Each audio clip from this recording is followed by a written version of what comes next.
Hey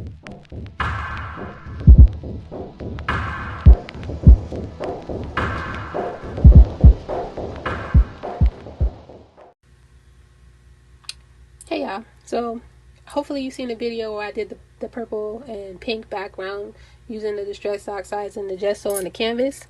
This is another version of it. In this one I use paper as a stencil instead of vinyl, as well as my Kuretaki Gansi Tambi watercolors. And that's a mouthful. Kuretaki Gansi Tambi watercolors. This set is a 36 set. It can get costly. I don't know how much such set costs no more. I got this years ago. They get costly. So I'm gonna say you could go to DTF and see how much it costs, or like scrapbook.com or Simon Says Stamp, or just do a search and see if they have it on Amazon. They might surprise you. This is the bottom row that I love. I love this set in general. I've used it.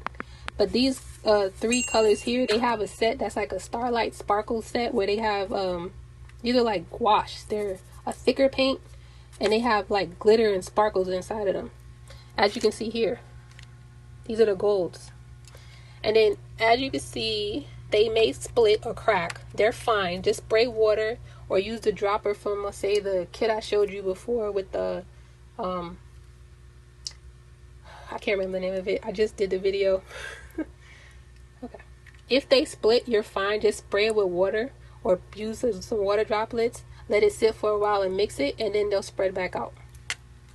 Now for the Gansi Tambi, with this canvas, what I did was I cut the stencil out in paper this time, and I got a paper big enough to fit the size of the canvas. This is 8.5 by 11, or no, I think it's an 8.5 by 11 sheet of paper. Yeah. And what I did was I cut this out on paper.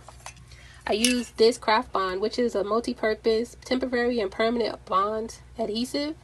It gets tacky, so you just spray the paper down, let it sit for a little bit. Is it tacky? You put it down, you use it, you take it off. If you want it to be permanent, you would let it stay. I think you spray it, let it stay, and then it's permanent. But I use it for tacky purposes because it's just for crafting. Since I cut this out in paper, I just sprayed the bottom half of the paper, and I stuck it to the edges, and then I colored it in with the Gansi Tambi colors. So with the stencil that I had made, you can see I put a thicker layer of the color just so she would stand out. She comes out. If I want to change the color of the background, which is why I kept this and I threw away the other piece, I just cover her up, and then I could just take the whatever color I want and just go on the outside, and she'll be protected, but the outside of the canvas will be a different color. That was the idea with the other canvas that I was making, but because the stencil messed up and I didn't have a chance to cut it again, I'm just showing you this other idea that I had made. And again, these are for Kuretaki Gansi Tambi watercolors, and this is what the shades look like.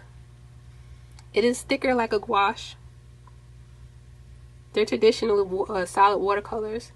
A lot of professionals use these for like brush art. You see a lot of people who color with these if you watch coloring videos. You don't need these. You can always get a set like these. The Koi watercolor kit that I was showing you about. This is your mixing pad. These are your colors. This is your where you can put your paper. You could drop water on it. There's this right here, if you're wondering what that yellow thing is, just a sponge. So as you cleaning off your brush, you would use it on the sponge and then pick up another color and paint. And I'll show this in a previous video. Anyway, I hope this helps, and later y'all.